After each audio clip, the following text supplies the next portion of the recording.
It's the True Penny Show with your host, James True Penny. Hello and welcome to the True Penny Show. My name is James True Penny and this is my show. Today we are on Discord, so I'm being very, very quiet so that Marcus doesn't disappear on me. We are going to look at the life and times of Mr. David Fit Finlay in our part 2, where we will look at the second half of his career in North America and Japan slightly. And to join me, as I said, is Mr. Marcus Green of Baton Rouge, Louisiana. How are you, sir? I'm good. Glad to be back. We made a promise, and we're definitely keeping it. This was a two-parter, a good two-parter about a man who is a legend, a world renowned over, who looking over everything. What is going on? Oh wow, I'm not coming in. Please. Can you hear me, Marcus? I can hear you. I can hear me. Right, let's keep going. Yeah, gotcha. How are you, sir? Good. It's good to be back. Mm-hmm. You know, we made a promise about doing a two-part about the legendary Fit Finlay, who was a legend the world over. And going through you always put together the best playlist, and then going over this second part, it made me think about the first part of Cole's song about there's more than one wrestling has more than one royal family, and I think this one fits into that mold quite well. Yes, absolutely. The Finlay clan in general, not just Fit, are well versed, well recognized internationally, not just in professional wrestling but amateur wrestling as well. And we've got a lot to talk about today because there's a lot of matches on our playlist today. And we're going to really pick it up from the end of Fit's run in catch wrestling in Austria and then his debut in the late 90s in WCW. And in fact, 1996, April the 27th, literally 30 years ago this week, as we record next week, as we record this, Fit Finlay makes his debut on WCW, Saturday night's main event. Or not, well, it'd be Saturday night, just Saturday night. WCW Saturday night, yes, it was. I would have watched it as a child.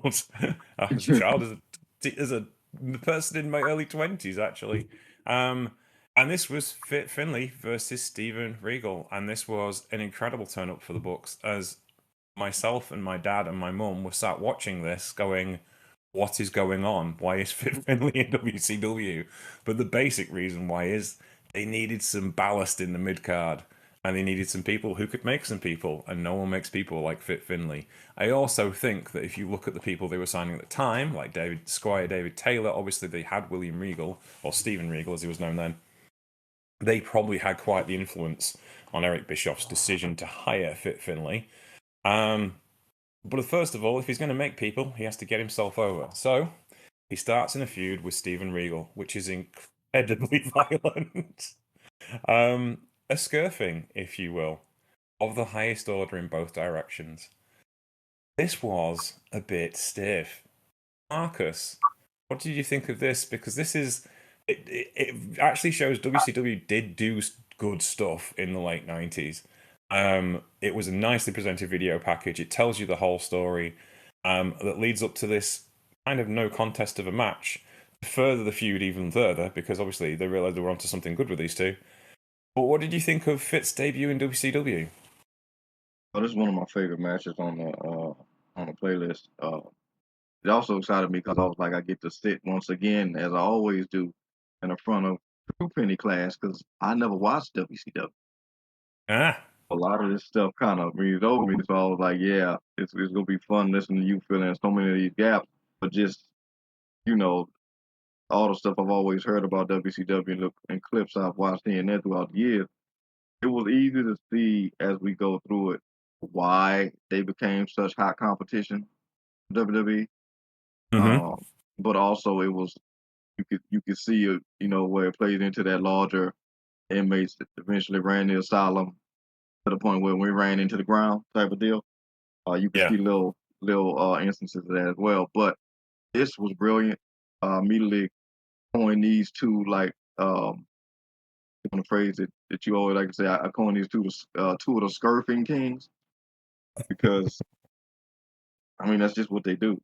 You know, they're the few people that's suited to being high quality heels as Fit Finlay and William Regal. You really couldn't call either one of them a face. Like I really like how they set it up, just the video packages and whatnot, and just saying like this guy's a snobby UK Brit and this guy's a tough Irishman, and they absolutely hate each other and want to take the piss out of each other, and that's exactly what they did.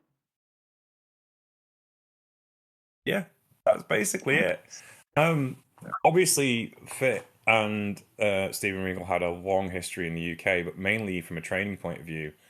Fit was the trainer for Joint Promotions, and Steven Regal was back then Roy Regal, and was a trainee of Marty Jones. And Marty Jones and Kid McCoy were Steven Regal and Kid McCoy were two of Marty Jones' proteges in the British wrestling ring. And Fit would take guys and train them in a barn in the Midlands.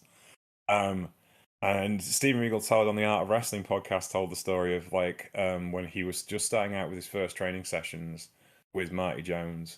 They go over to this barn, and there's two big lads in the ring with Fit Finlay, and the promoters would just go find like big guys for Big Daddy to wrestle. That was the main reason. Daddy fodder, as they were called, and trying to train these two guys. And one guy and he said, Fit's not a big man. This is the first time we see him here. Is like Fitz as a heavyweight, right? He's been a junior heavyweight up until this point, or mid heavyweight, or even a middleweight. Or a heavy middleweight. He's never been a heavyweight. And so Fit back in the 80s was still in that kind of heavy middleweight role, like heavyweight. And these guys are massive because they've obviously got to be huge guys to be heels to go up against Big Daddy, who was also massive. And one guy just made a horrible mistake, and Fit just looked at him straight in the eyes and went, "Get out." This big two just fell out of the ring and ran. And Steven Regal was like, "Oh my God, what did he do?" And because Fit was not one to suffer falls gladly at the time. There are other reports of his training methods which describe him as incredibly patient, which we'll get to shortly. But in the meantime, here is Fit at his most aggressive.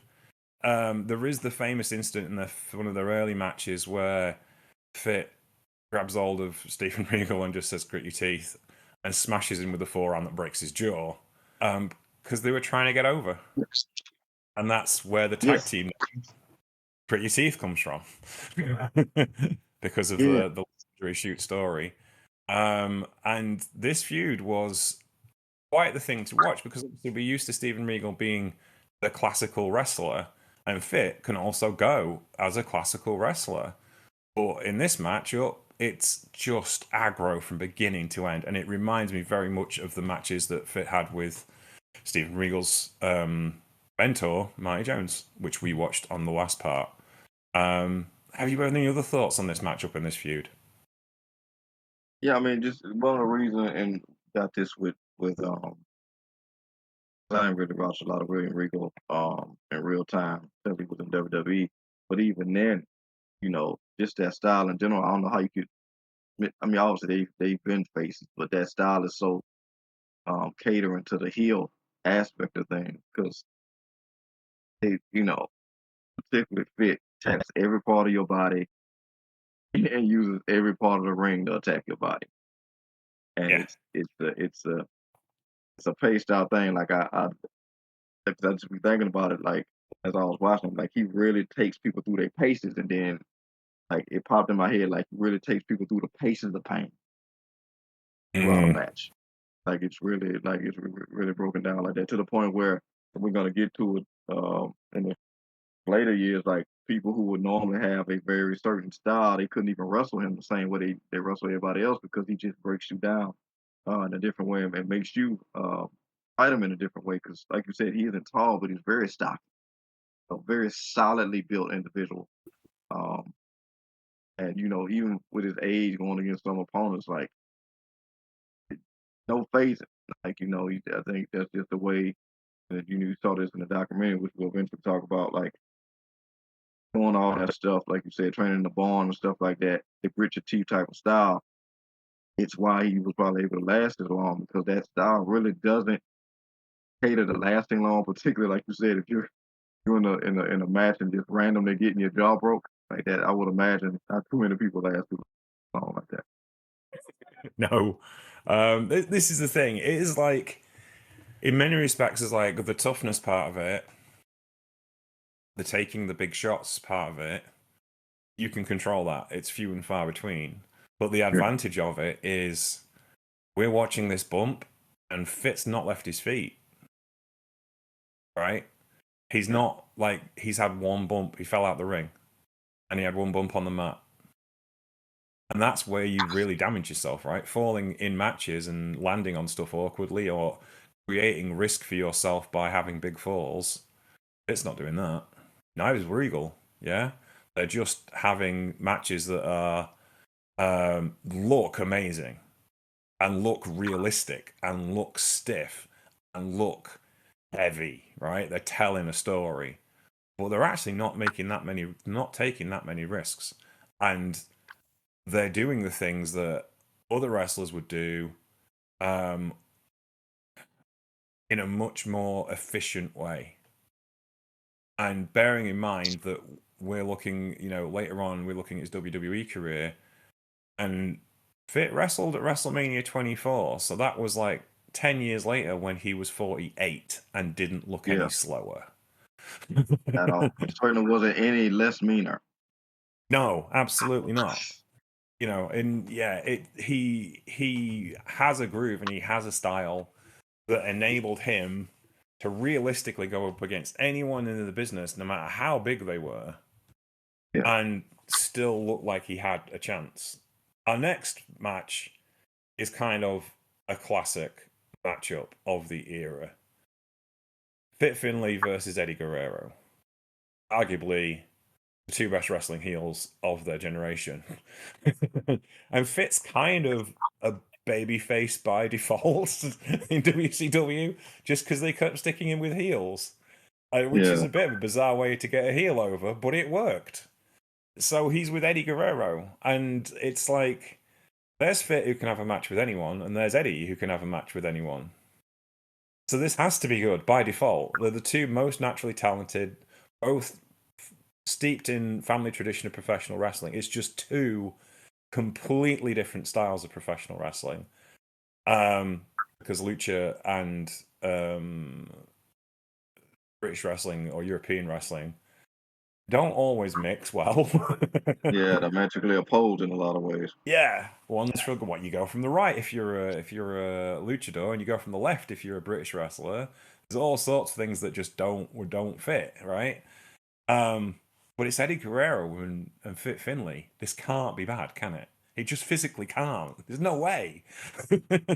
And you look at all of the character work that they're doing as they're just walking to the ring. At this point, Eddie was the cruiserweight champion. I believe that's the cruiserweight belt. And Fit was still not won a championship yet. But this is another abject lesson of getting the most out of the bare minimum, because they don't need to try very hard. They just have this aura about them, and it's going to be good. What did you think of this one, Marcus? This was really cool to see, a young Eddie like this. Because he carried a lot of this swag with him when he was in WWE, obviously in a more exaggerated sense in certain instances. But this former Latino, he was really cool to see. Also with the mullet of it all, and yeah, like seeing him in this version of a heel was really cool. And like you said, for both of them, it wasn't nothing about they friendly is flashy, but damn if it's not effective. And I think in a lot of ways, this is where that word fake gets so uh contrasted from, because this is the root of why we love it when we watch it. for so so much of the audience they've got used to the flashiness of it, and a lot of ways the repetitiveness that we get a lot of today. Where this is just kind of like down home in your face, like you said, the grit your teeth of it, and seeing Eddie in that way to the point where he's the one that kind of dipped out, which is only catering more to his heel persona of it all at the time. But yeah, like you said, it was interesting because for a style like Finlay, who kind of caters more to the heel, the ability to keep putting him against these heels ended up helping him in terms of getting him over with the crowd. But that was, another thing about him. He really wasn't phased by what he needed or didn't need to do with the crowd. He kind of just let his consistency of ability kind of just, do the talking for him. Yes. I have to go back to what you said. These are the two most iconic mullets of the era, are they not? It's just Finley's ringlets and Eddie's like straight up party at the back they're just wonderful things to see in full flight in their natural environment of Yeah. WCW. But yeah, absolutely. And it's I was discussing this with Christy about Dave Finlay III, and how he was underappreciated, and I think it was because of he has a style that's very similar to his father in the sense he's a stifling wrestler, and as a heel, that's underappreciated because we miss him now because he was a great heel, and his father obviously had a very similar style, and we see that in Finlay now. We see, like, because of his babyface run in WWE, because of what we know of him as a trainer in the WWE system, I think we shine a light on him, and he gets a lot of respect for what he's done in the post-mortem of his career, a very, very long career. And I don't think David Finlay III got his due in New Japan Pro Wrestling because that style is a stifling style. It's about getting the heat on the baby face all the time, full court press wrestling from a heel. Yeah. And you didn't see it in New Japan Pro Wrestling. Like Jay White was kind of like that, but he was also super smooth and exceptional, like technical wrestler. And Okada, obviously, the big epic matches, even when he was a heel, it was still built around this incredible match building quality, and Finlay III has that, but it's Yeah. just a different way of presenting it. And I think that's why it took people a long time to appreciate David Finlay III. And I wondered out loud with Christy about the fact that would we see Fit Finlay in the same way if he'd had a run, if he'd just had this WCW run and we only saw him as a heel? It's intriguing to me, like the legacy that Finlay has because of what we know about his career outside the ring and what we know about his career in the latter stage of his career. Yeah, I mean, this is, it's funny. Even when we have, shows where we think we gonna have like a shorter conversation because of, not having as many matches, like the conversations become, broader and I think deeper. Because when you look at stuff like this, to your point, and the conversation with Christian, I wonder with Dave how much it helped or hurt him in the regard of what you're talking about, with him kind of consistently being in a faction.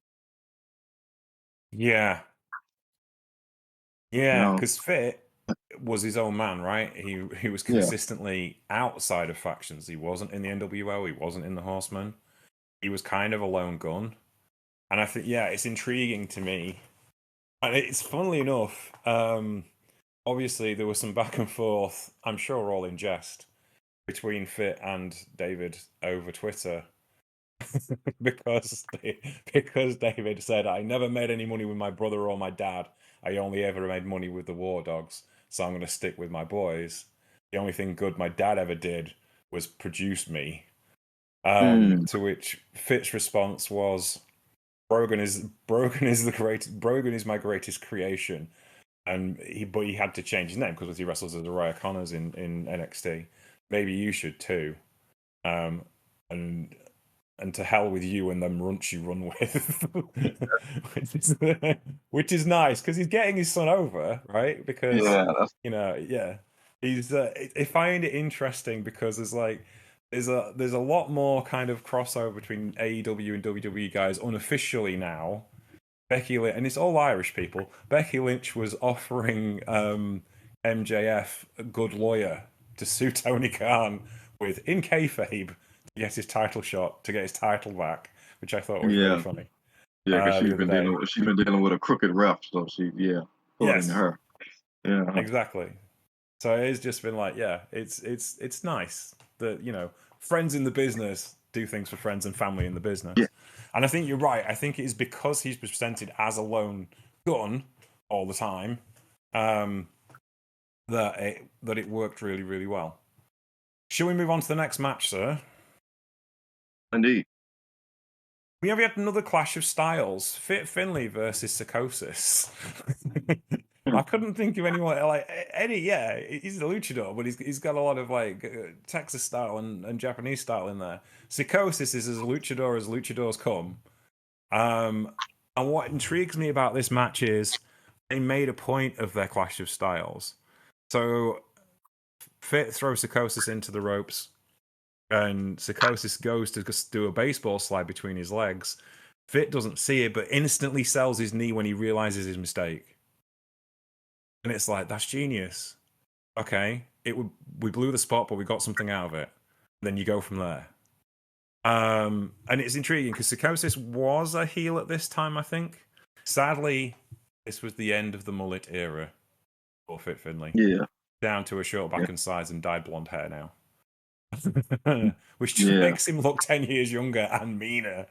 But he's certainly found his way in WCW. Psychosis is kind of a heel at this point. I'm trying to remember exactly when this was. He probably would have been a heel at this point, maybe a babyface actually.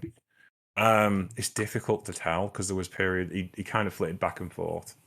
yeah. But what did you think of this one? Because this is a massive clash of styles. Yeah, it is. Which made it intriguing, even more so that I'm guessing somebody was talking for Psychosis in the beginning, and then the commentators kind of had to play off it like, I don't think that was Psychosis. He was Oh like, no, no, that was La Parker. That's the next one. It's the one before that one. The oh guy with the yes, horns. Yes. yeah. Oh, and they had to say like, wait a minute, isn't he like yeah, that's not who was coming through on the thing. Yeah, Yes. that was interesting. And it like I said, just watching WCW at all is interesting. Just because in every match, it felt like in some form of fashion. In a lot of ways, it was kind of NWO was either bleeding on or through everything for everyone. Yeah. Even if they weren't in the faction, something around them was or catering to it or something to that degree. So yeah, but even still, Finn just kind of to your point of just how he stood out on his own. He really kind of kept himself his own man in that, and just again just despite anybody break him down the way that he did, and even more interesting just seeing that he was using that tombstone um Mm. very effectively. You know. Yeah, absolutely. He would use the Celtic Cross or Kamikaze Crash, it was known in UK rings, later in his career. Pile driver suited him much better at this particular point in his career. I mean, he does use it in this match against Psychosis. He starts using it as his finisher, but the pile driver is really the or a setup to the pile driver. And yeah, he just delivers it in a way that just looks vicious and mean, and that's kind of where he's at. That's his job. Be vicious and mean. At this point, he was world television champion. That was kind of a thank you because he had been training a certain Bill Goldberg to make him a realistic principal as a wrestler. And that helped his career in WCW, obviously, because Bill Goldberg became a massive star. But he was also put in that feud to get over. Essentially, he won the television championship and then had a 7-match series with Harlem Heat, and I can't remember his name. Booker T. There you go. His Oh, job was there, yeah. essentially to get, yeah. So his job was essentially to get Booker T over as world television champion, as Booker T was like the long-term fit for that title at the time. They were trying to make another single star with him. And Dave Finlay put him on that path, which is not a bad path to be going on, really. No, Shall we move on to the next one, sir? let's do it. So, as is the way of things in pro wrestling, specifically in WCW, things move on quickly.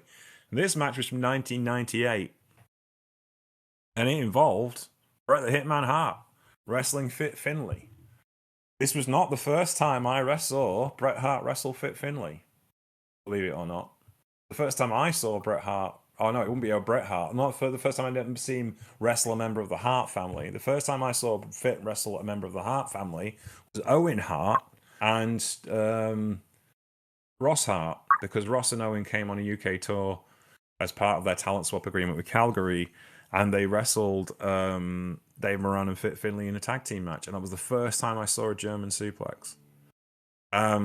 So Finlay knew about the Harts, and Bret, obviously, by this point, was the biggest name in pro wrestling, thanks to him leaving WWE under a cloud. Bret was in the midst of turning heel. He was a member of the NWO, but he was still wearing pink and black because he's Bret Hitman Hart. So this was kind of a classic matchup between two incredible technicians and two incredible brawlers. And this felt like a main event level match, even though it was kind of down the card a little bit, because the story was Bret Hart, not Fit Finlay. But I wanted to include this to show how well fit into main event level players. He was a guy who could go with them and have those matches. One of the interesting things I find out about this playlist, obviously, is because it's American TV, the matches are a lot shorter. Like when we did our first playlist, which has the same number of matches, it's a 2 or 3 hour watch because all of the matches are main event matches that half an hour to 40 minutes. And every match that fits in this part of his career are all 7 to 8 minutes because they're TV matches. They're not pay-per-view matches, they're not main events.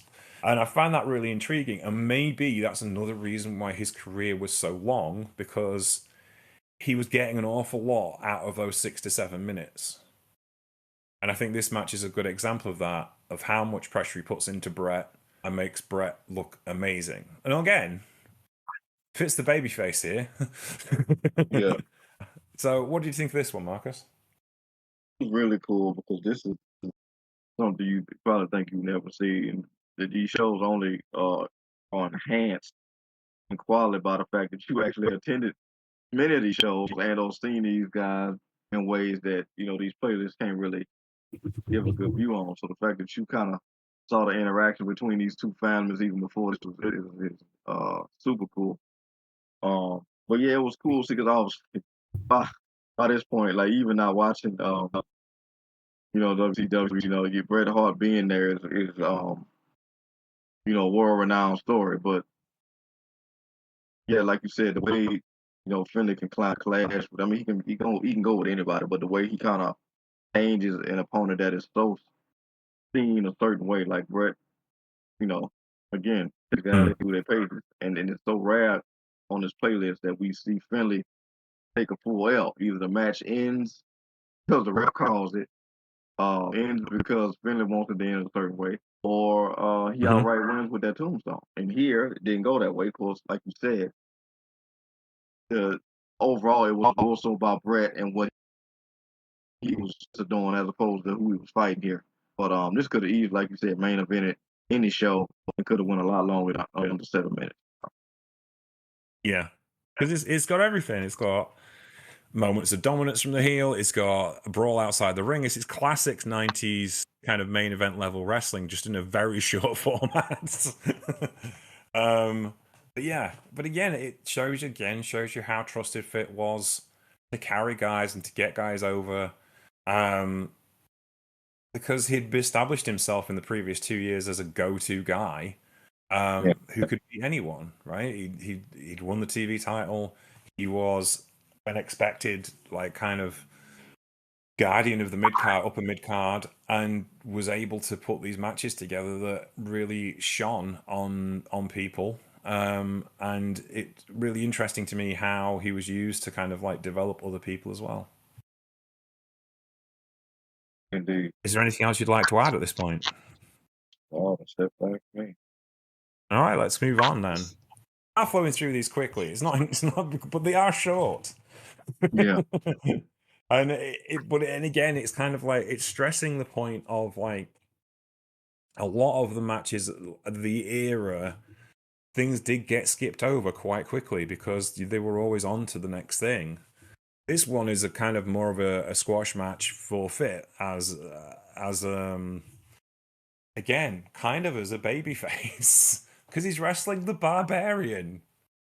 Yes, him, who's definitely a heel because he's in Jimmy Hart's First Family, or the lead. I can't remember what the Kevin Sullivan's part of it was called, but Barbarian, managed by Jimmy Hart, going up against Fit Finlay, and this is a little bit later. It's September '98. So Fit is moving back and forth between Bale and Babyface depending on who is wrestling. He's become this utility guy, so here's an opportunity for him to get over against this massive man who's impervious to pain because he's the Barbarian, and we all know he's a massive man who's impervious to pain. So what's Fit going to do with him? Turns out he's going to beat him up. So yeah, this was an intriguing matchup, I thought, because again, it shows you how Fit ends up within these matches with guys that are much bigger than him, and rather than looking like a bit dropped off, his level of aura and his level of badassery is himself in an exceptional way. What did you think of this one, Marcus? Was another interesting one for me because rather would he come up against somebody who was bigger than him? Um, it's hard to match toughness with somebody like Fender, but the Barbarian who, with a name like that, I don't know how you could be face. I'm sure a company would very much try it. But yeah, that wasn't gonna work there. But it was cool to see him with somebody who was more sizable than him.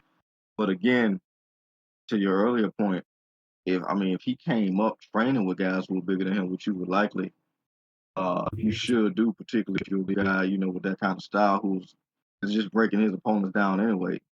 Um, that's kind of what you have to do. And that perfectly, fits Finlay's style. And it's not like he's gonna back down from a fight. So yeah, that was good. Like you said, these ain't you're not getting paid by a minute on these things in that way, but it's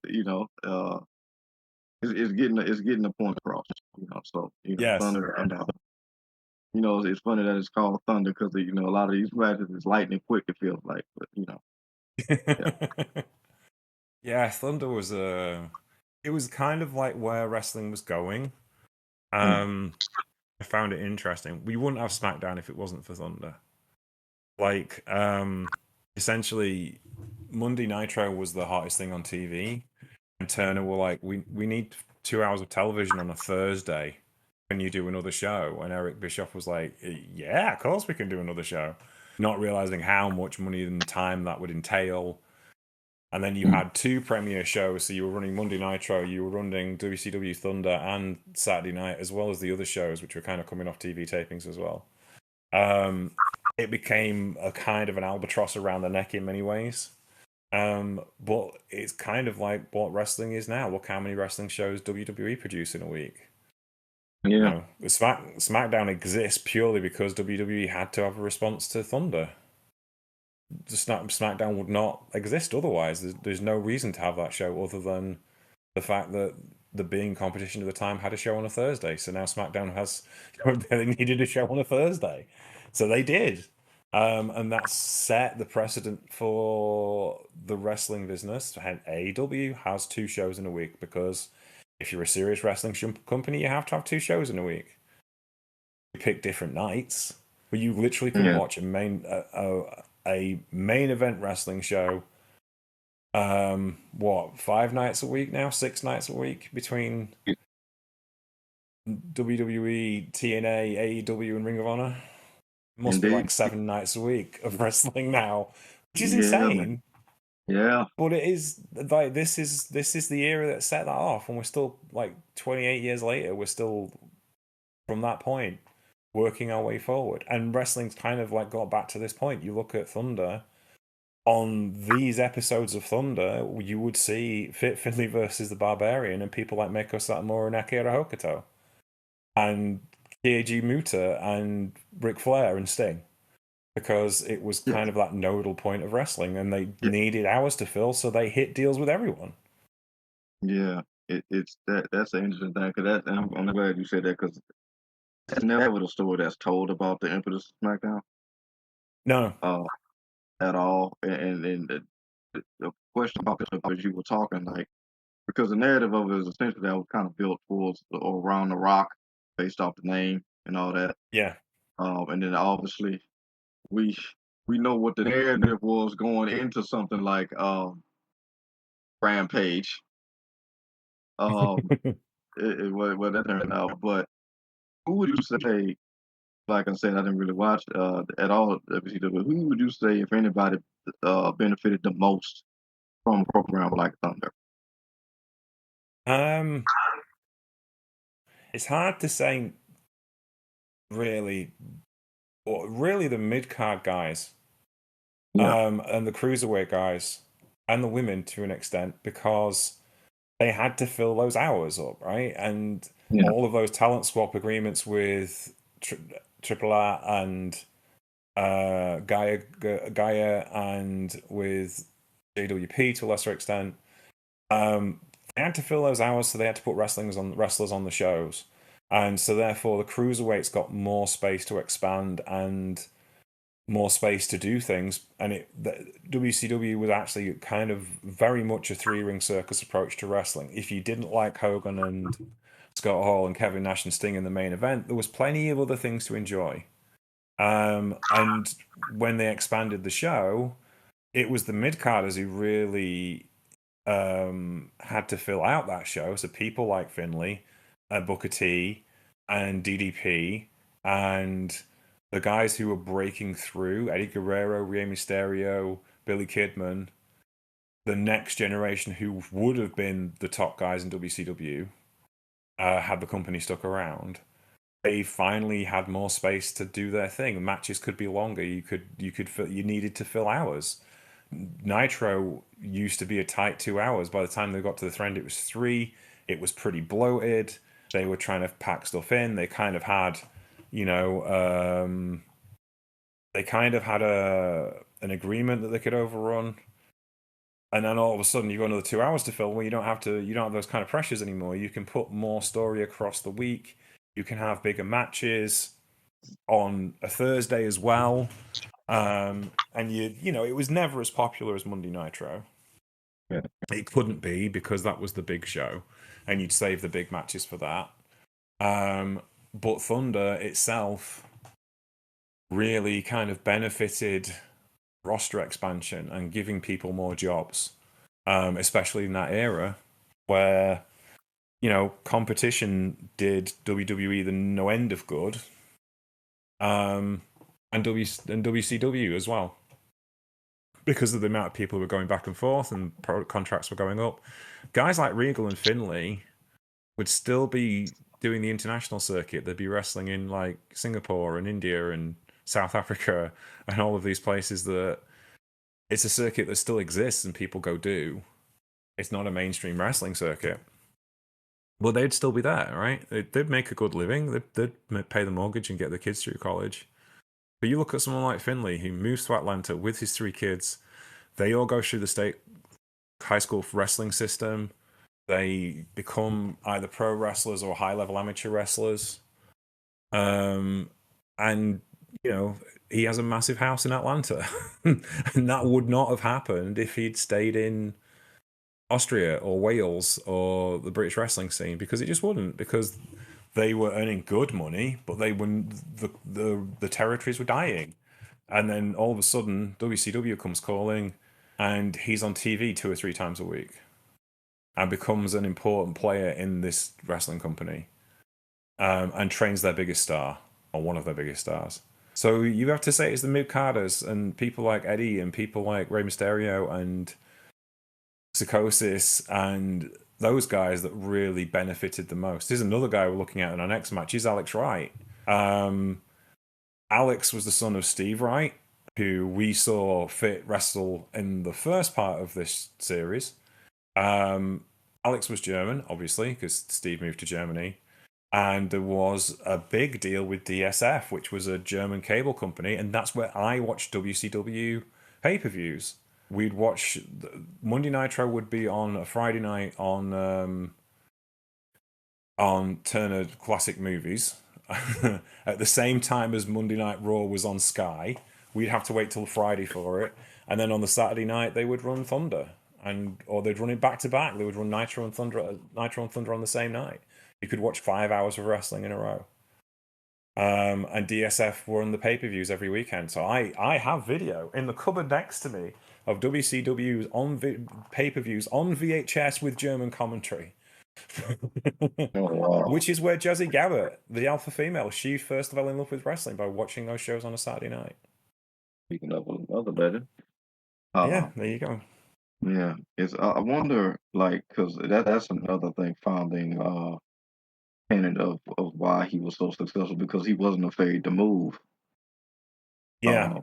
Looking at his documentary, like he could have very easily kind of stayed in the waters that he was used to, but much like our son with William Regal, he's one of those guys who's really just in it for the love of the game, not necessarily money hungry, but elevate the points to not only push himself, but really touch all corners of the thing. Obviously they had to move the rising tensions in Ireland to a point, but I wonder how many performers could have been a Fit Finlay in a realm of Fit, but didn't want to leave because you go into a place like WCW or other places, they felt like they would have either been stripped of who they were on a level of losing the Irish heritage of that sort, or being made to elevate out of that. Like I would imagine you don't want to be Irish and then have to start doing a Mexican gimmick or something to that effect. Yeah. Or in that lane. And some people, looking at the documentary, some guys saw the elevation part of that, because in the region they were in, them being who they were weren't going to work where they were trying to get to, so they elevate. But I wonder how many guys kind of saw that as, if I go there, I'm going to lose what kind of makes me me, and I'd rather stay me and stay where I am, as opposed to like going to places like that. And the fact that Fit and see it like that and stuck to his guns and always just remained him, even when he was ironically, as we go down the press list, in one of these matches felt like he was dressed up like an Irish Dudley boy. The fact that he never changed or never allowed himself to be changed, kind of, and stuck to his guns, I think it's just a fine pillar, just how steadfast, well trained, and incredible he is on an integral level. Yeah, I think that's interesting point. I mean, like the classic example is Marty Jones, who was a massive star internationally, but never really left the UK because he had a job at Manchester Market, which he kept. He would wrestle all week long, but kept his job at Manchester Market because he always wanted a steady job. You never know what's going to happen, right? Yeah. But he went to Mexico. He wrestled Paraguayo in a hair versus hair match in front of 30,000 people in Tijuana. He lost. As he said rather sensibly, but it's the best paid haircut I ever had. He earned more money that night than he did in his entire career. He wrestled for New Japan Pro Wrestling. There is recording matches of him tagging with Hulk Hogan and Antonio Inoki in Tokyo. I think probably, and he went to Calgary and he wrestled for Stampede. Him and Dynamite had a tag team together before the British Bulldogs. And won tag team tournament over there. But he wrestled the international circuit. He wrestled South Africa and he wrestled in India and he wrestled Singapore. But he was never interested in a big money contract outside of Europe. He wrestled CWA, but he never really he was kind of elder than Fit, so he probably wouldn't have got the contracts that Fit did. But equally, he was offered in his younger days and wasn't interested because he had a steady job. And I think for him, it was the right choice. And, he still says it's the right choice for him. He's had a hand in since. His influence on pro wrestling is just as deep as Fit's in a different way. But I always find it interesting that Gabe Kidd, the protege of Marty Jones, tags with David Finlay. The mortal enemies of the 80s have brought together under one roof in the War Dogs. But yeah, it's I think there are plenty of people who would have snapped your hand off at the chance to go to different places. Certainly on the British and European scene, Millie Zerno, absolute classical wrestler, would have done well anywhere, but never really got outside of Europe. Kit Cullen was another one. Danny Collins did an awful lot of work in Japan, but never really made it in the States. And a lot of it was to do with the fact that we had weight divisions in the UK, and therefore someone like Johnny Saint, who was a smaller guy, a lightweight guy, had a chance to be a main eventer, which he wouldn't have anywhere else because he was just too small, right? He could have got on in Mexico where they also have weight divisions, but his style didn't work with the Mexican style. It just didn't. Having a guy who's an escapologist style wrestler in companies that are completely aerial, it doesn't always work, right? So a lot of it is down to, I think, the world of sports style and that European wrestling style became more adaptable when people like Fit understood how it could work in context, how you're going to have matches, and Steven Regal as well, and Dave Taylor, how you can have matches in 6 or 7 minutes and use the advantages of the world of sports style, like less bumps, more time on the mat, more time to get heat. So you were trying to get more out of less. And it was kind of brilliant for TV wrestling of the 90s because they could do so much with less. So even taking that 45-minute classical wrestling style and putting it in a 6-minute TV match, they adapted it. And I'm not sure the other wrestlers of their era could have done as well as they did.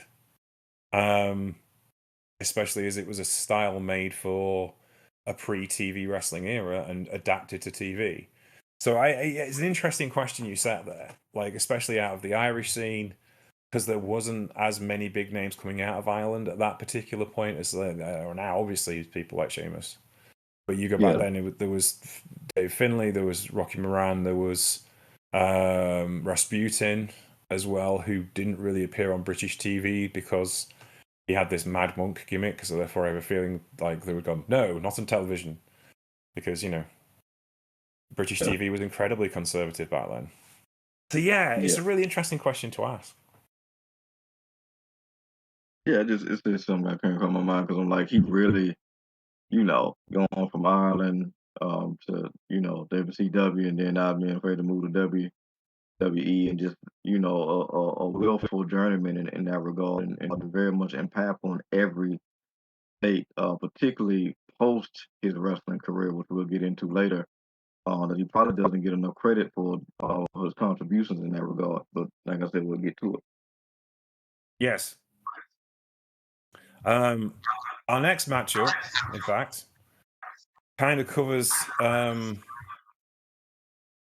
later part of his WCW career. Now, this is in 2000, and Fit had a large stretch off in this particular period because of an injury he picked up in, I think it was 99, where he basically shattered his leg in a match. It was his first major injury that he'd had.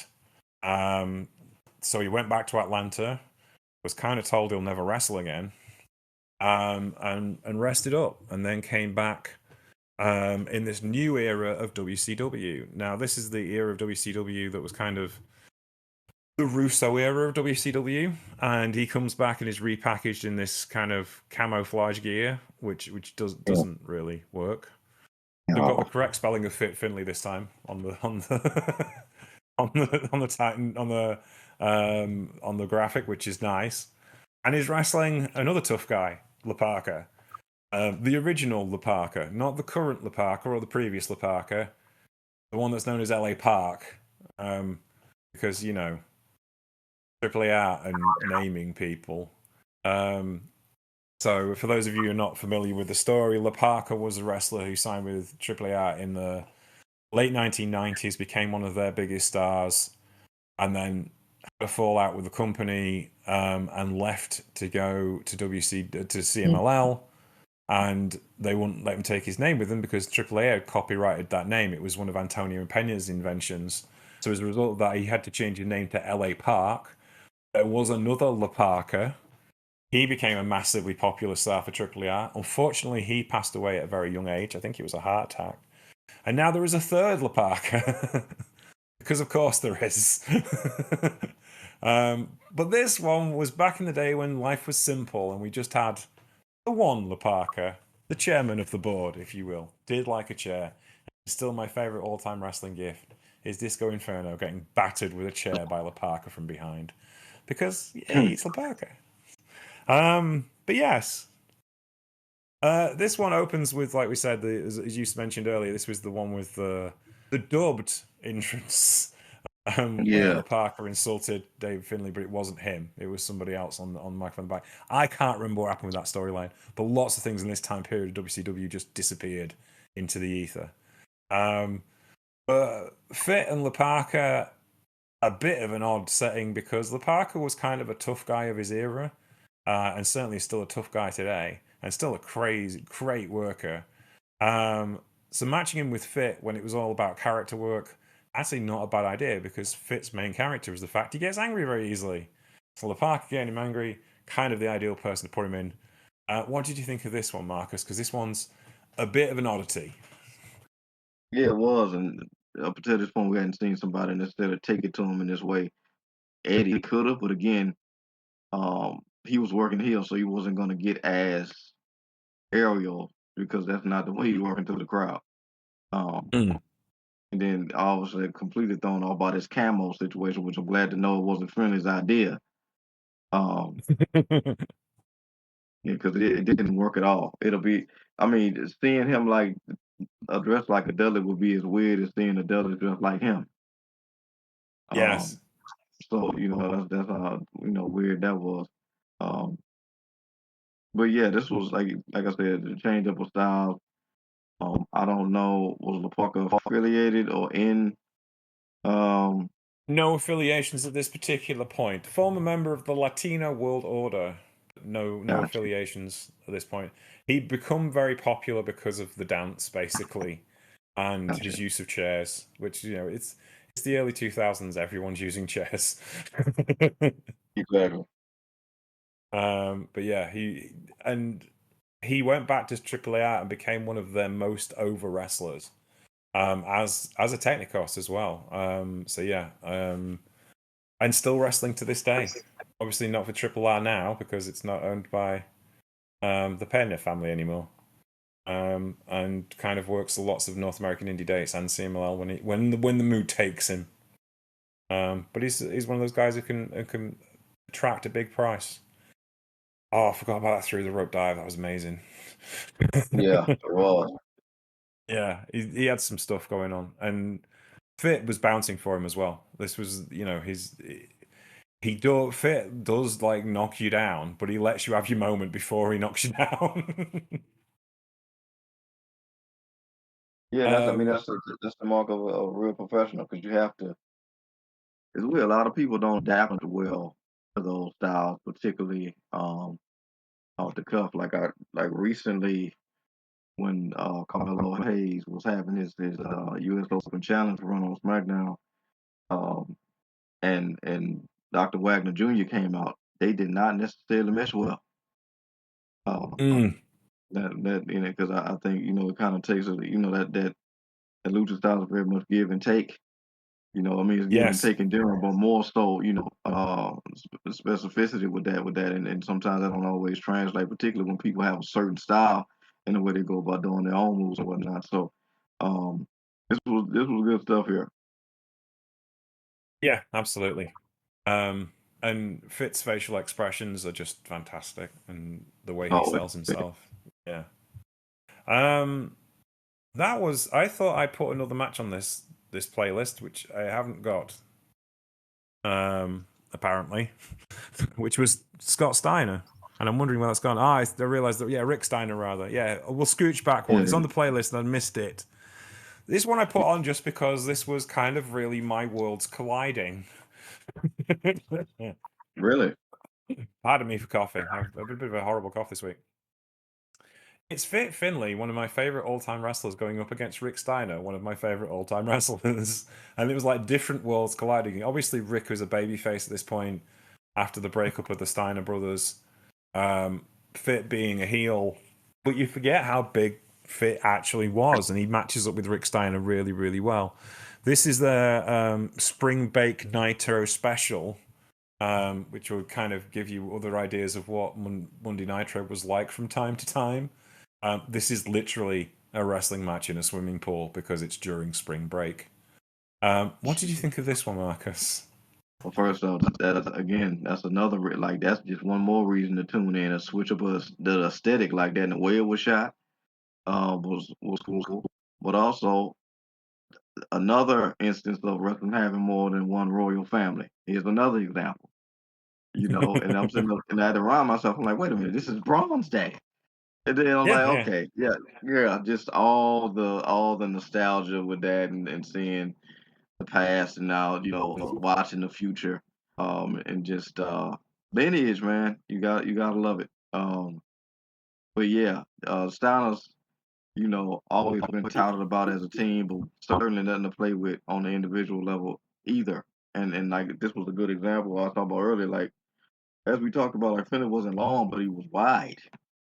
And I think, probably, deceptively wide because like I said, he wasn't out of shape by any means, wasn't, no 13 ab Adonis by any means, but he was solid.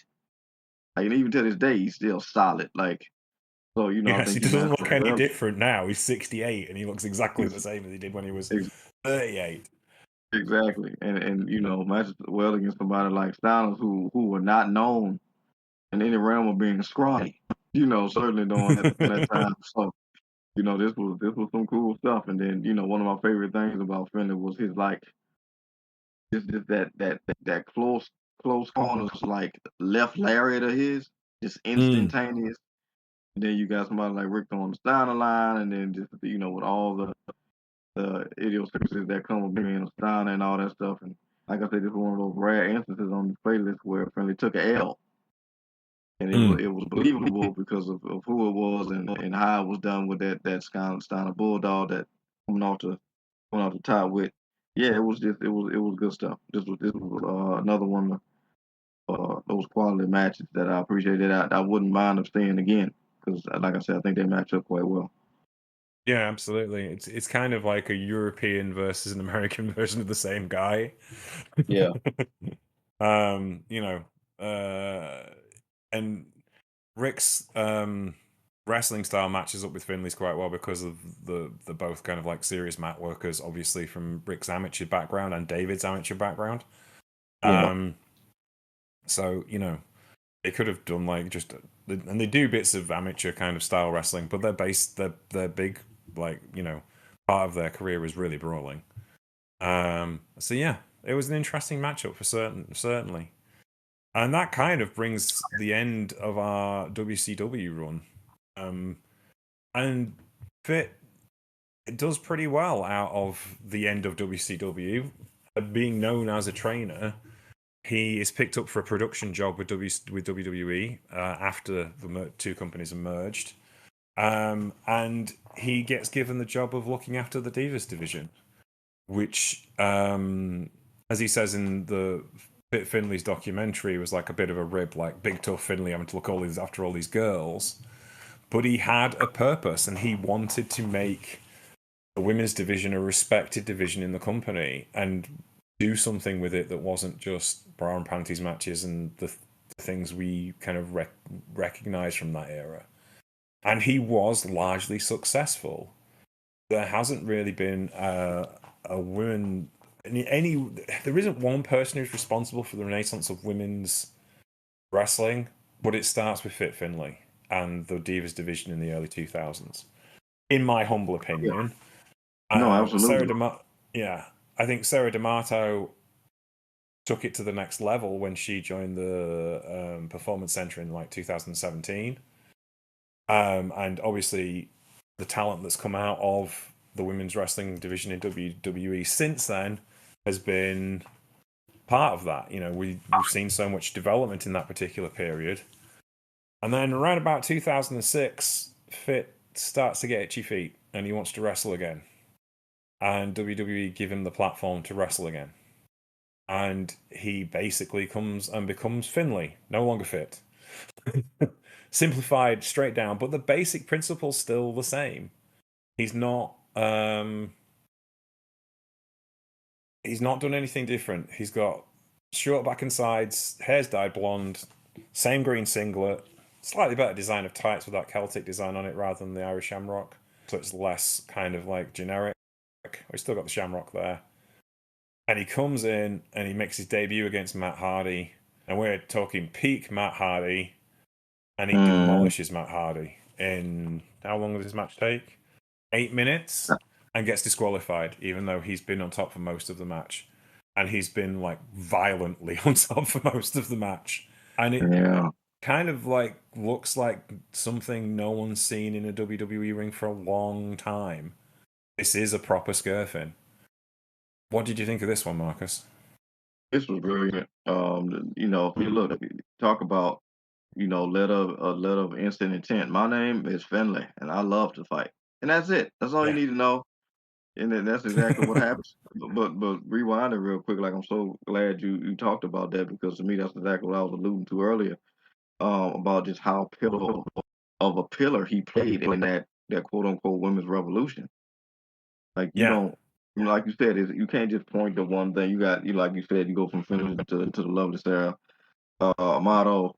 Obviously, you know, she just went to the Hall of Fame, but you know, I would imagine in some form of fashion, Stephanie behind the scenes with advocacy for the women in that regard in her Mm-hmm. position, and obviously a lot of the women themselves. But I don't think you get a lot of confidence from those women and faith in themselves to do a lot of that stuff if they're not working with Finley. Um, and you know, he gets talked about a lot. You know, by them particular those women in that era where they was really trying to evolve out of that just purely aesthetic pleasing of the audience that they you know was subjected to. But he plays such a pivotal role in that, and you know probably in a lot of ways don't get the credit he deserved in that way. But it's you know he really benefited those women in a way that you know you can't put a it's hard to put into words what he did for him. You know, in that Yeah. way. Yeah, it was He was just, I think yeah. he was described as a kind and patient trainer who tried to do his level best to make everyone better.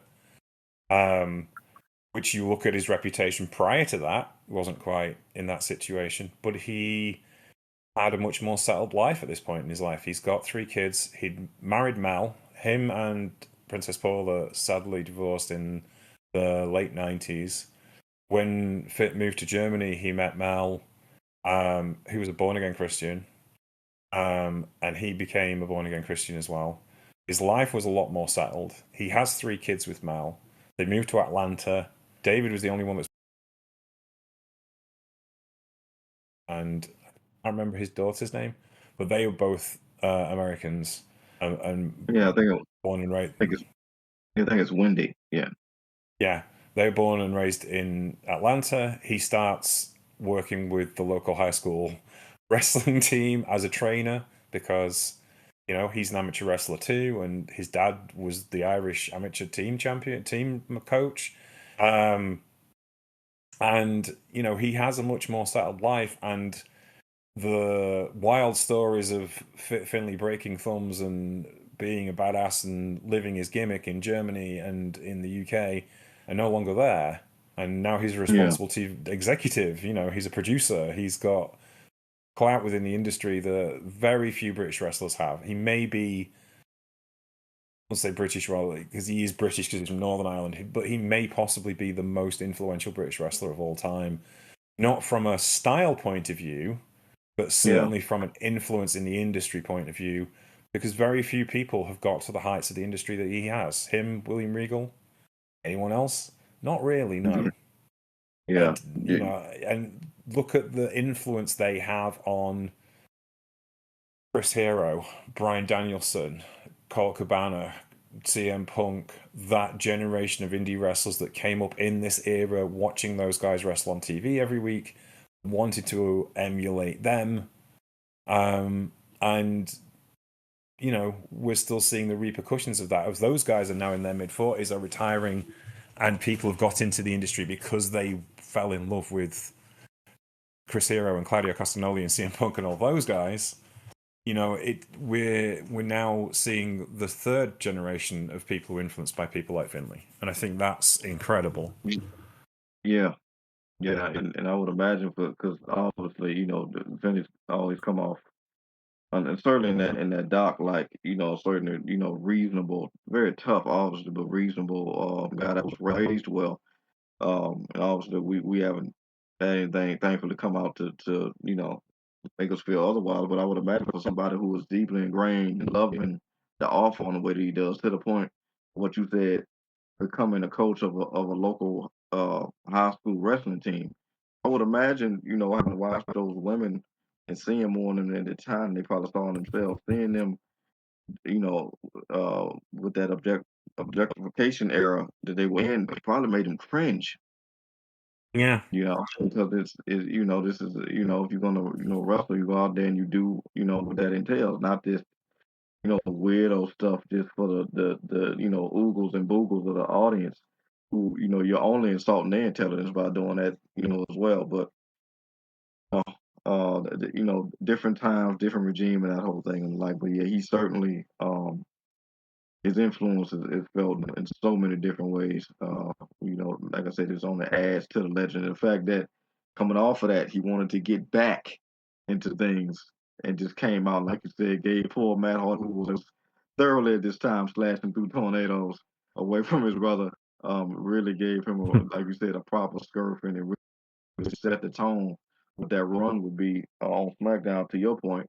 Very successful for him, but taking it to guys to Hardy, elevating their game, and certainly to the next guy that we're going to get to, who was certainly had a lot of star power that continues in a lot of way today. absolutely. Our next match is Fit Finlay versus Bobby Lashley. Fit had a big influence on Bobby Lashley as a trainer as well, and numerous other people on the men's side of the locker room.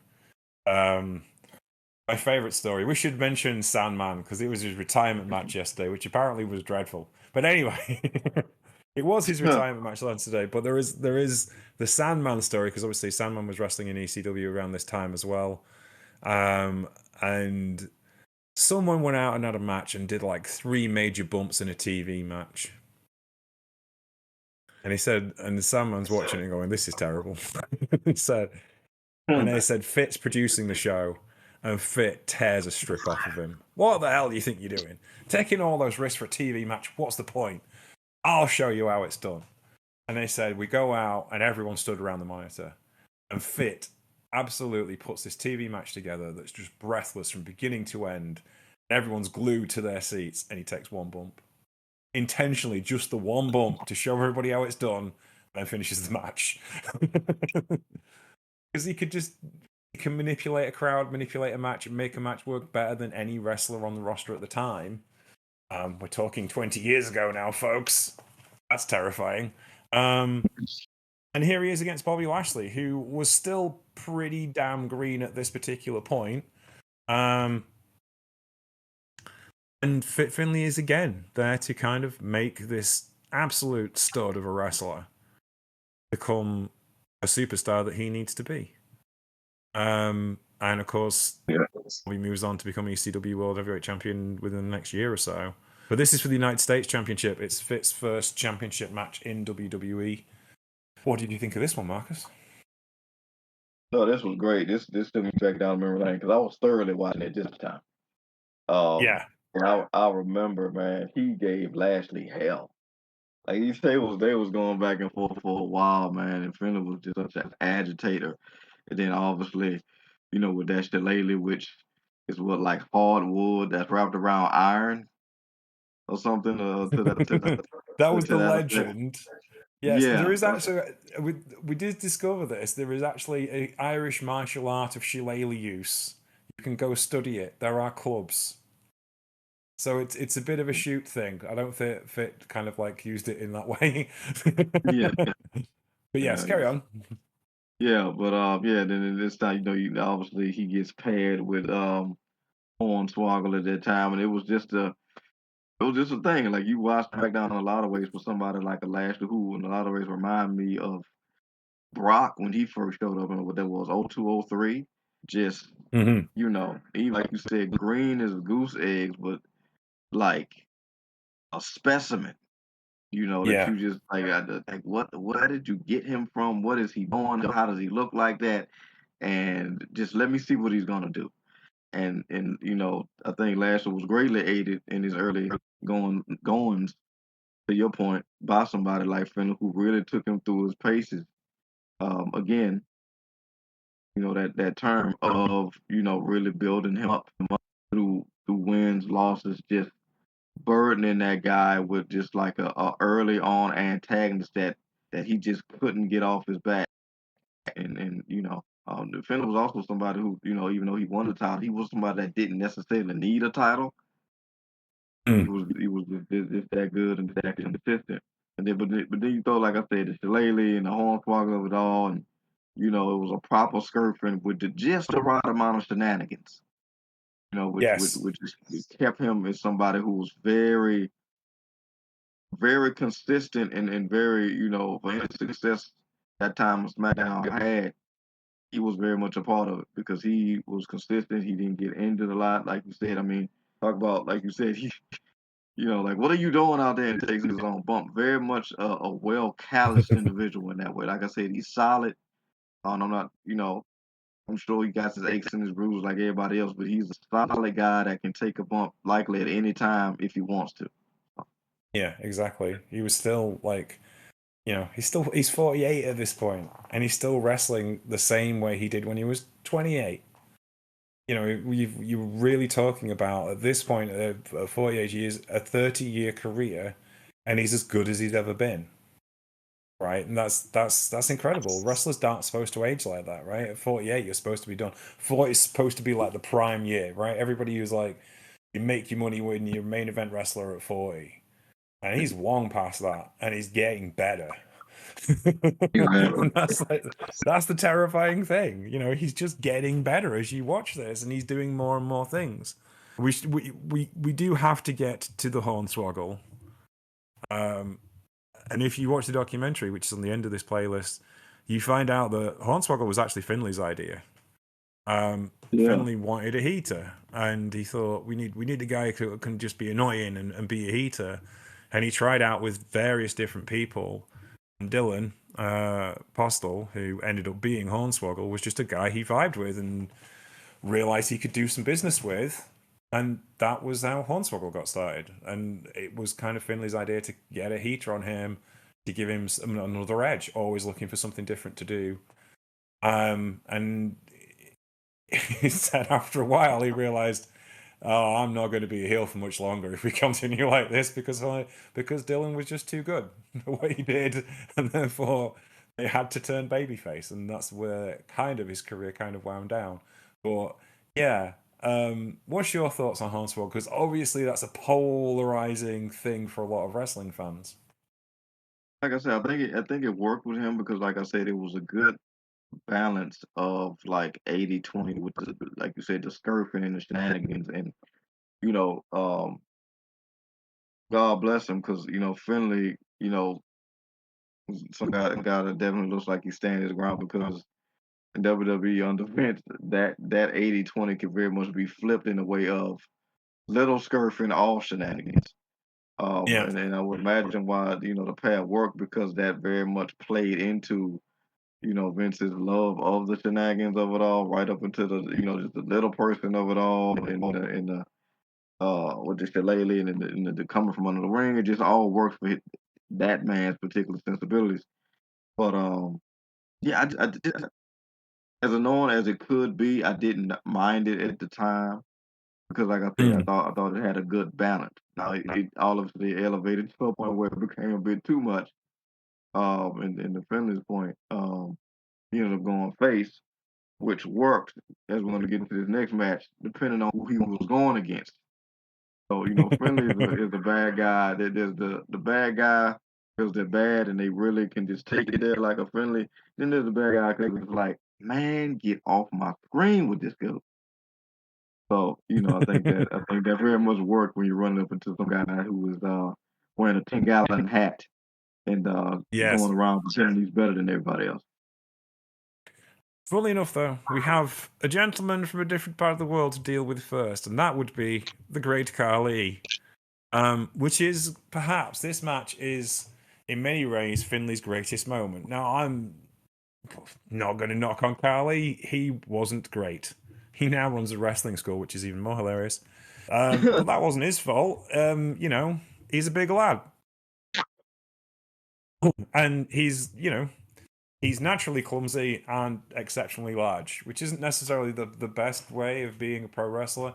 And also, I think the biggest issue that Khali had was the way WWE worked at the time. He couldn't not be on television. It was the same issue Paul White had, in the sense of back in the day, big men like Paul White and the Great Khali would have been special attractions. You'd see them once a year on the circuit, right? You wouldn't see them every Monday night or every Thursday night on TV because that would overexpose them. So they stopped being special, and that's a big issue for a guy who's the size of the Great Khali. How can you not be special when you're that size? But he wasn't. And we're talking 2007, we're at Armageddon, and this is Great Khali versus Fit Finlay in a revenge match for Khali having to have a match with Hornswoggle, which is a bit daft, but it's a wrestling match and it's WWE in the mid 2000s, and what are you going to get? But yeah, this actually wasn't that bad. Could have been a lot worse. And it works because Finlay knows what he's doing when it comes to being a babyface in this situation. Because how much heat did he get on babyfaces for the previous 30 years? An awful lot. He knew what he was doing. And this worked out really, really well. I thoroughly enjoyed this match for what it was. And because I had never watched this era, this was part of the time where I'd stopped watching wrestling because of stuff like this. So it wasn't my particular cup of tea. Bizarrely, there's a sign in the audience where a young lady is suggesting that Finlay gets her horny. I thought we were in like the cleaned up era at this point, but here we are. That was a choice. Thanks for sharing. That woman will be now in the mid-40s. Anyway, what did you think of this one, Marcus? Yeah, this worked mostly because of Finn. No Yeah. knock at Khali, but he did what he could do, and what he could do wasn't too much. But it was effective at the time because of how he was built, because of how he looked, because an arm that size with hands that big, you're gonna feel something. So when he's whacking across your head or he's trying to squeeze your brain outside of your knocking, um, it works. And because Finley is a guy who is so very effective with the amount of stuff that he doesn't do, um, Yeah. it meshes well. So and the whole point of that time period was getting Khali over this super uber threat, to the point Mhm. where he gave Undertaker a certain amount of hell. So yeah, it just works. Like you said, you got to the problem like that you run into somebody with Khali is that, he's special until he isn't. And it runs down quick because you show him so much. Um that it kind of goes away. Somebody like Undertaker kind of ran into that problem too when it kind of ended up Yeah. becoming a gag. Like Teddy Long, if you even breathe too hard on Teddy Long, he got mad at you. He just make you fight the Undertaker on that period. Yeah, But yeah. yeah, this really worked because of Finley. It's sad that he didn't have a career full of guys like Finley to work with. Yeah. That's the thing. And it's kind of just something you said there is part of something that in me that I discussed last week on Twitter, which was Josh from the We Work Stiff podcast was saying how Yuya Uemura is just such a fantastic babyface and really should be the ace of the company in New Japan Pro Wrestling because he's got all the things he does so well. To which my response was, well, basically, it's what Minoru Suzuki said about Jon Moxley. Jon Moxley is a star because he doesn't do everything well. He can't mat wrestle as well as most people can, and he can't, fly like at all. But it doesn't matter because he's Jon Moxley and he does the things Jon Moxley does exceptionally well. So therefore, he's a great wrestler. He's a great wrestler because he can't do other things. And he said a lot of the trouble with modern wrestling is trainers kind of like see all the gaps and fill up the gaps instead of concentrating on what's really good about a person. I said, why do people like Zack Sabre Jr.? Because he's different to everybody else. Why do people like Lance Archer? Because he's different to everybody else. They don't do the same things that other people do, so they become popular. And that's Finlay, right? He isn't a great flyer, doesn't need to be. He isn't, doesn't spend a lot of time on the mat. Very good mat wrestler, but doesn't do it because that's not what he's supposed to do because his character is a fighter. So he's all about strikes and submissions. He's all about getting the job done as quickly as he possibly can. And he's a prize fighter, and that's a big influence on people like Kevin Owens and Jon Moxley in the sense of it's about telling your story as quickly as possible with the least amount of effort and doing it in the most efficient way, like a prize fighter would. Yeah, and it's interesting that you bring that name up because Kevin Owens was immediately somebody that came to mind when you talked about what guys don't do but what they stick to that they do. And I thought about somebody else, and obviously there's a difference in between these guys' platform and presentation, but it's interesting. We talk about that guys like Moxley and like you said Owens and Zack Sabre Jr. Now, I immediately thought about somebody like a Gunther and what he does. Yeah. He just doesn't do it. But I also immediately thought about somebody that you and I have championed for a long time that doesn't get the credit for it. Has been so consistent, is so good, is one of the hands down best, but hasn't had the platform or presentation, and that's somebody like John Gresham. Yeah. And it's like he's very much one of those guys, but he just doesn't. Whether it's because he hasn't had the platform, or been presented as such, he is such a stud, and he very much sticks to his style. You're talking about somebody that is right there neck and neck with Zack Sabre Jr. to the point where they've had these matches together, and it's like wow, it's like 1 and 2, but he doesn't get that same that credibility. Like it's always weird how the business kind of works like that. So like and it's other individuals like that too with the women, as well. But that's always interesting to me. And that was a great conversation I watched that you participated in on because a lot of people don't think about that. And I think like you said, because so many people try to, fill all the gaps and now everybody dives and does this, that, and the third. Or tries to do this, that, and the third, that the appreciation is kind of faded for what people don't do. And I think somebody like Gunther brings that back, but it's not enough of it. Yeah. I mean, it works the other way too. If the Young Bucks started doing mat wrestling and putting on chin locks, yeah, they won't be as popular as they are. Because what do you go see the Young Bucks for? You go see the Young Bucks for teamwork and super kicks. That's what they do. They don't do anything else, and that's fine because they're the Young Bucks, so they should do that, right? Yeah, exactly. It's like if Nick Jackson started putting on a figure four leg lock, we'd all be like, "What's going on? What's wrong with you people?" It's like I don't need to see either buck going for the pure championship anytime soon. Exactly. No. It's just that's not what is going to happen, right? So you do the things you need to do, and Tetsuya Naito is another example. Guy who does his own thing exceptionally well and better than anybody else because there's never going to be another Tetsuya Naito, is there? Absolutely not. So yeah, and that's how it's supposed to work. And Fit's the prime example of that. When we get to that with our last match, which is probably Fit's biggest all-time match, and I have an interesting point to make about this match, and it's a point about the wrestling industry, which is intriguing to me. This is WrestleMania 24. He's wrestling JBL for the United States Championship in a Belfast brawl. I can't remember where they are. Oh, they're in Hollywood, aren't they? So it's LA Arena, isn't it? LA Coliseum. That's right. So this is a massive crowd. This is probably the biggest crowd Fit ever wrestled in front of. On the biggest show he ever wrestled on.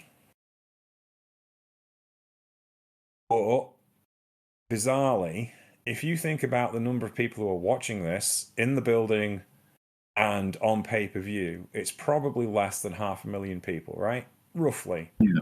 So if this was when everyone watched WrestleMania at this particular point, if you're a wrestling fan. That first match we saw him in with Judo Chris Adams back in 1982 would have been watched by 8 million people.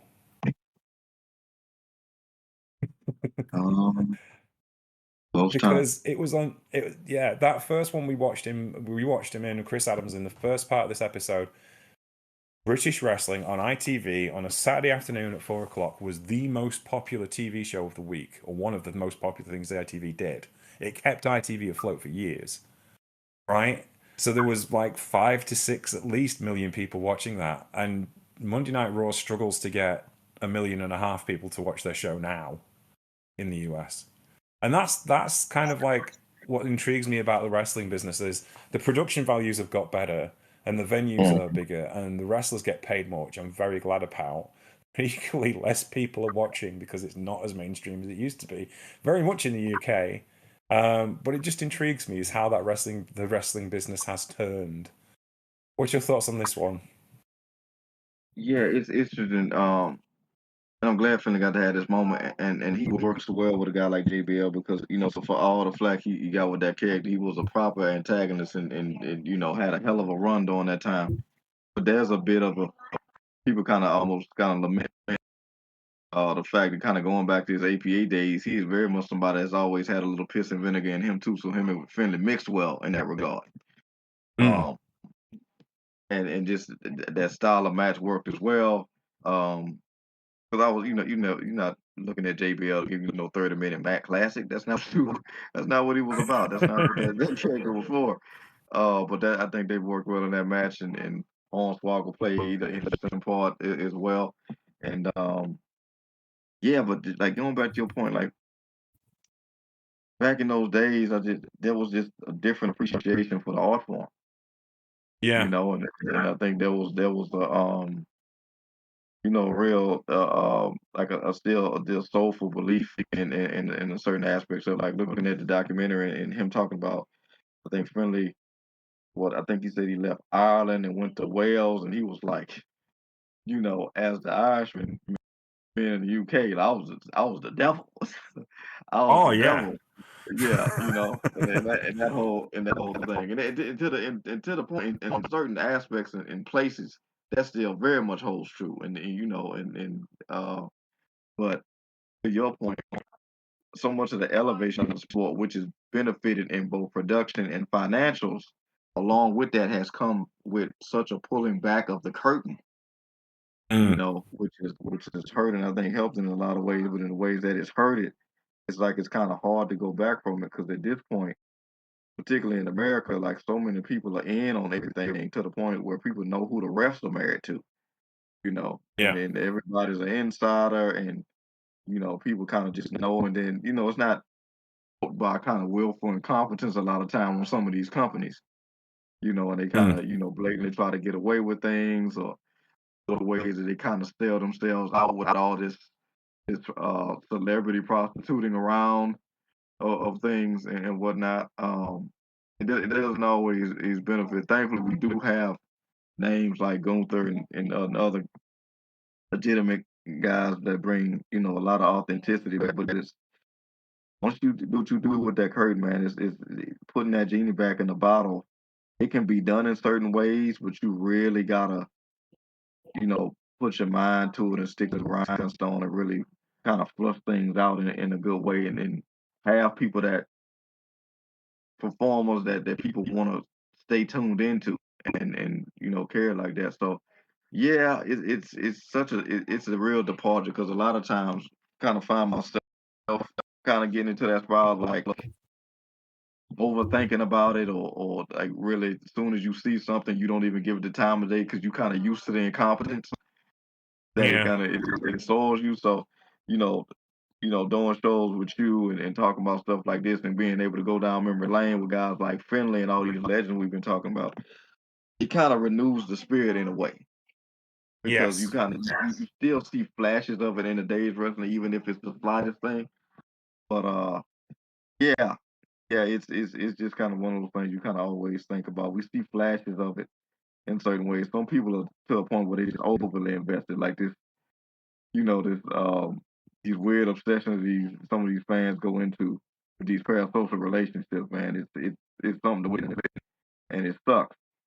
Yeah. Um, it's also sadly, like I said, it comes with the territory pulling back of the curtain, the instant access to everything, the global reach that some of these companies like WWE just need to have their hands in everything. But yeah, I'm glad we can watch stuff back like just a simple ROH match between Fit and freaking Roderick Strong of all people. They kind of bring things back to simpler times.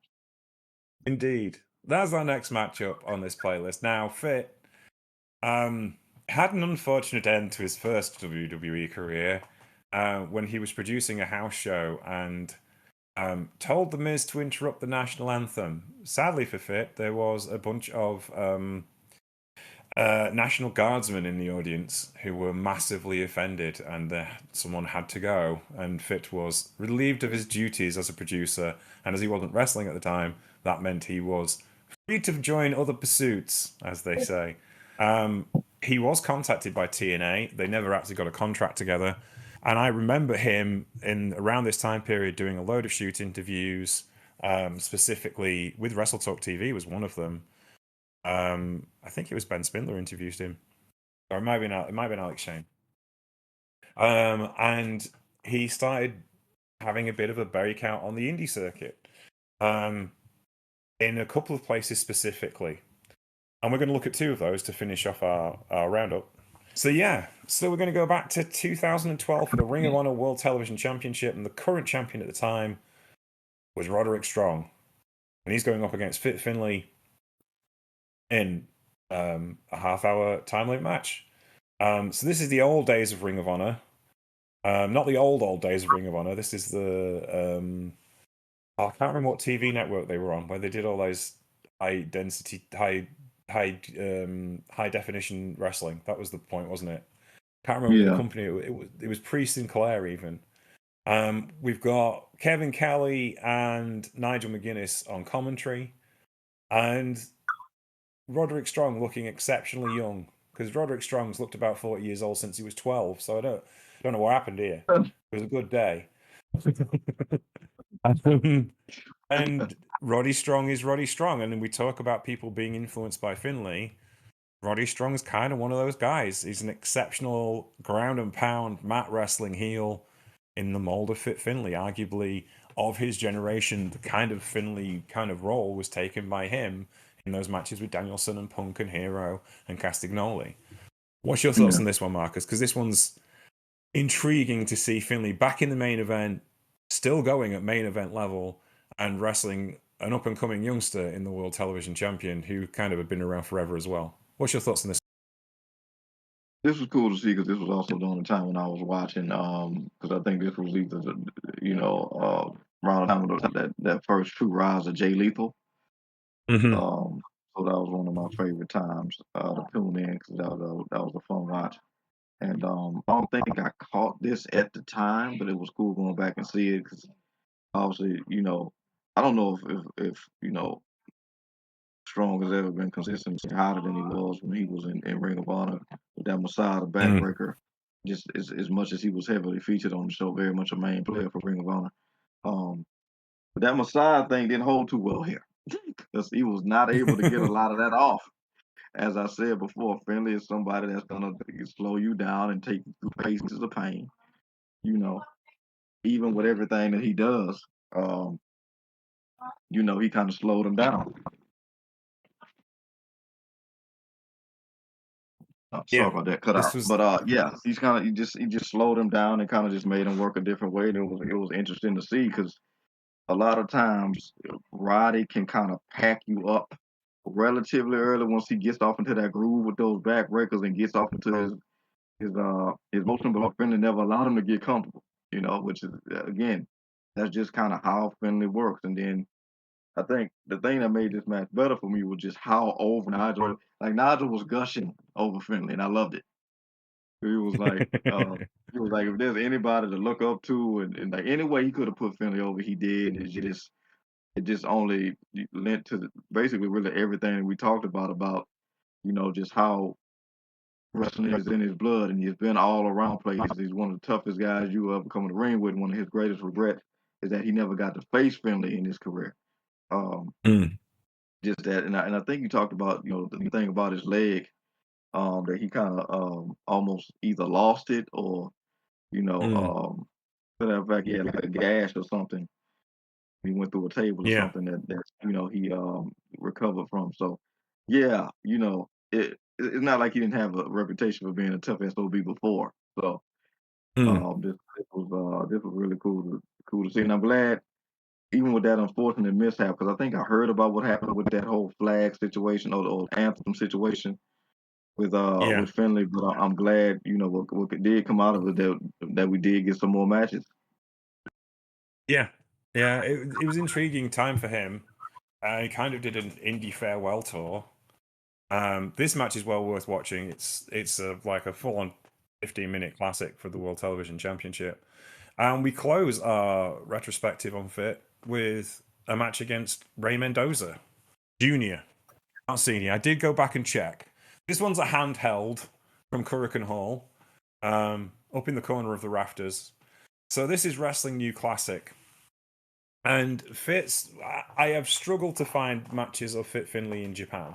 He did do one Best of Super Juniors in, I think it was 94.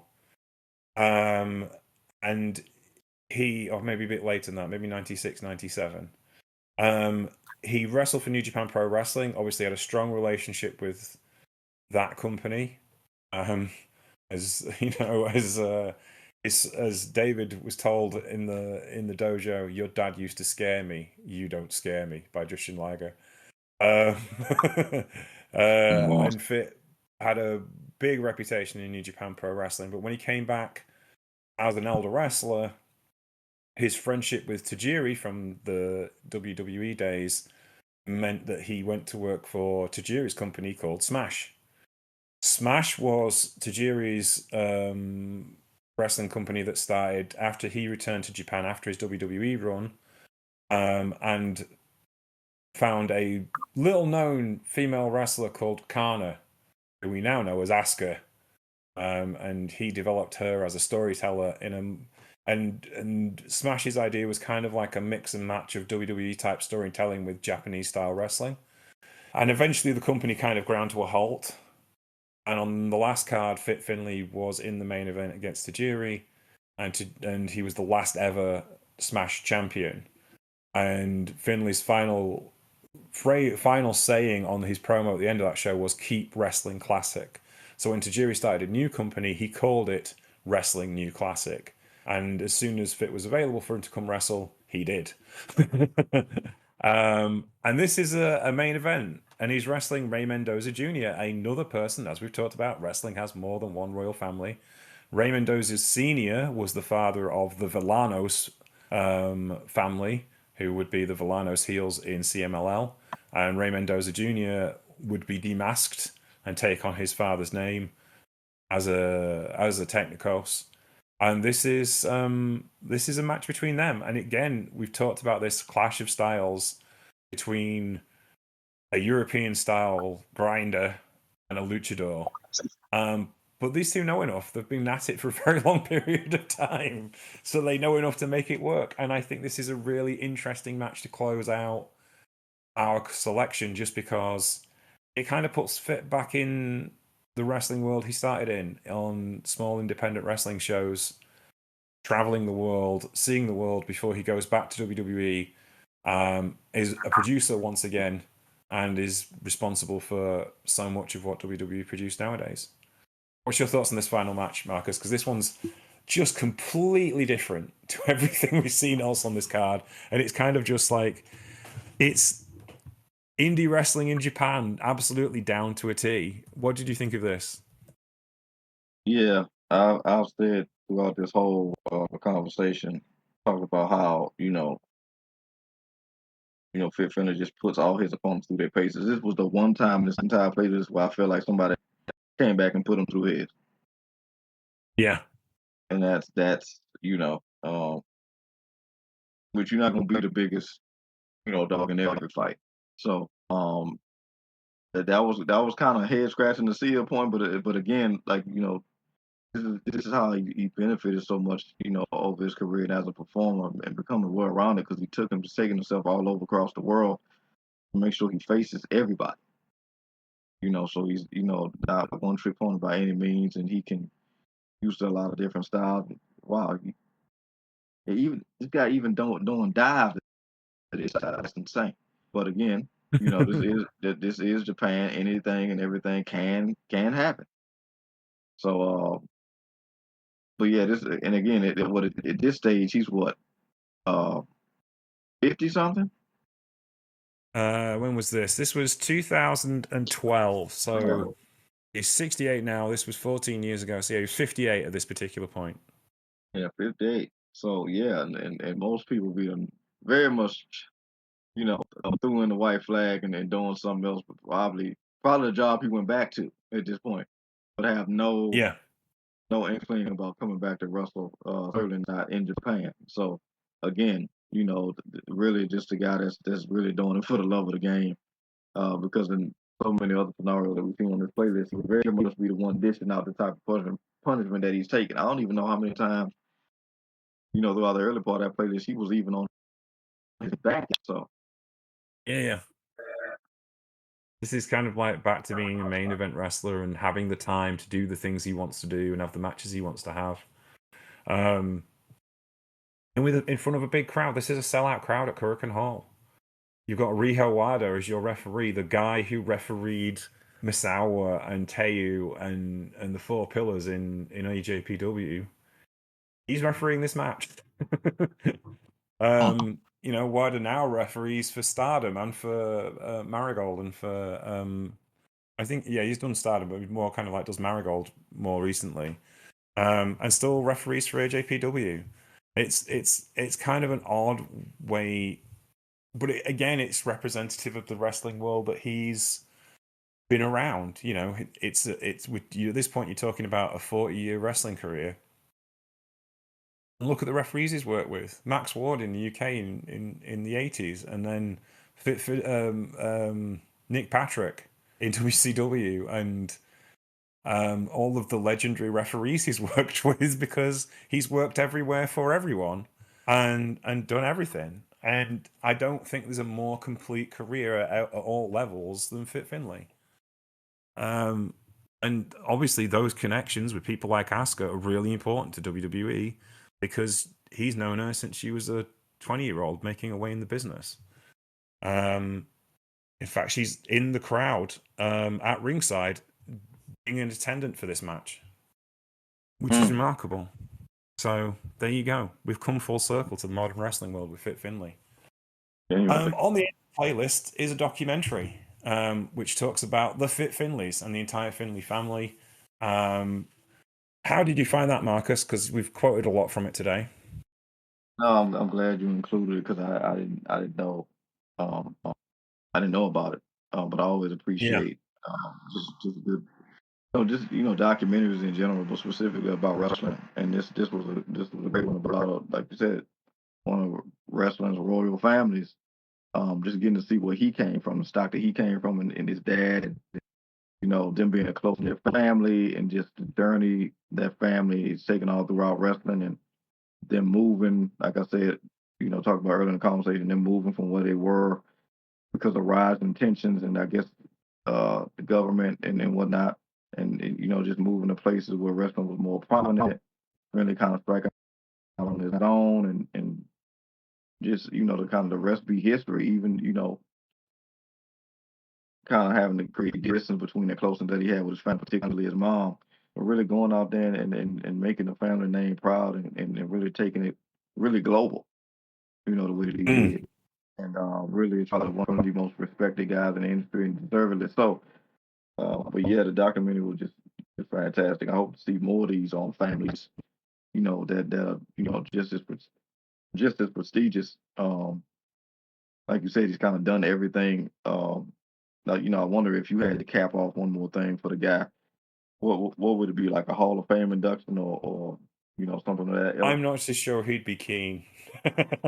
Um, I think, yes, I would like to see him in the Hall of Fame or recognized in a certain way when it comes to his career, but I think Brogan and David are kind of his legacy, and look at what they've done.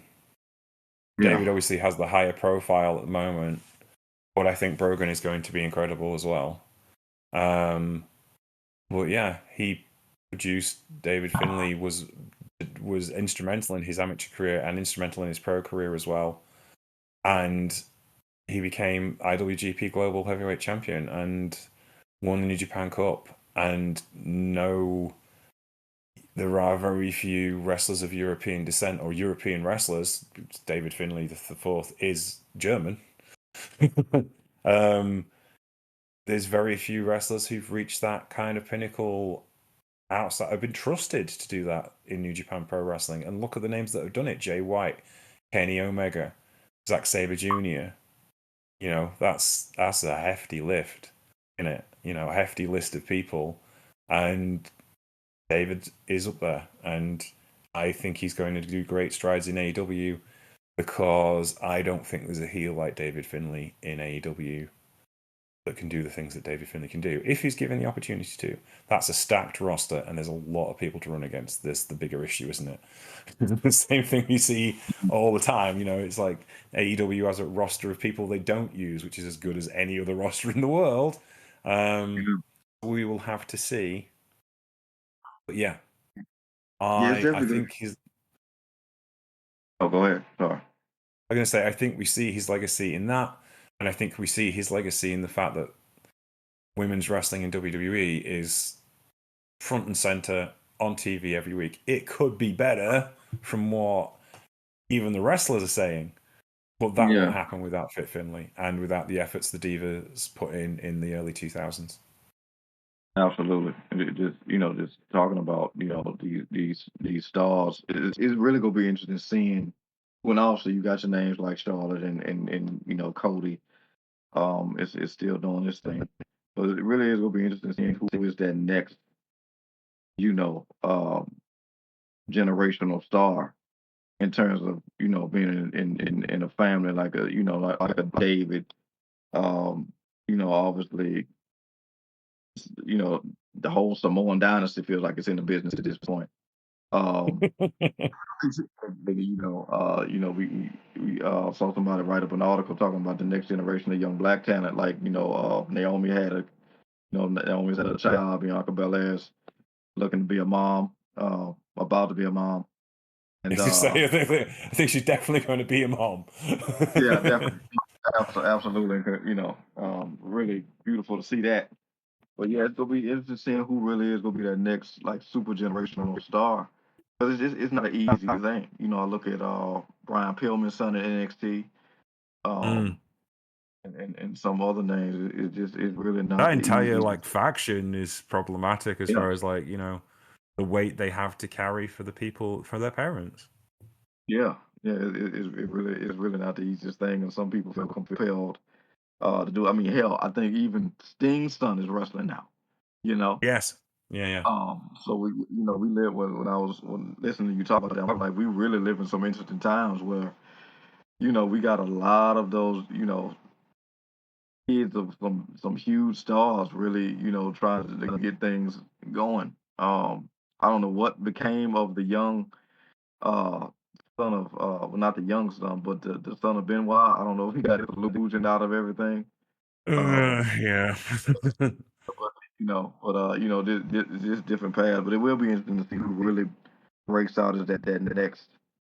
individual, and it might be Dave, you know, because breaking out from New Japan and going to AEW, where they are having that energy of running things right now. But that's right now, Mm. like you said, the field is just so expansive in AEW.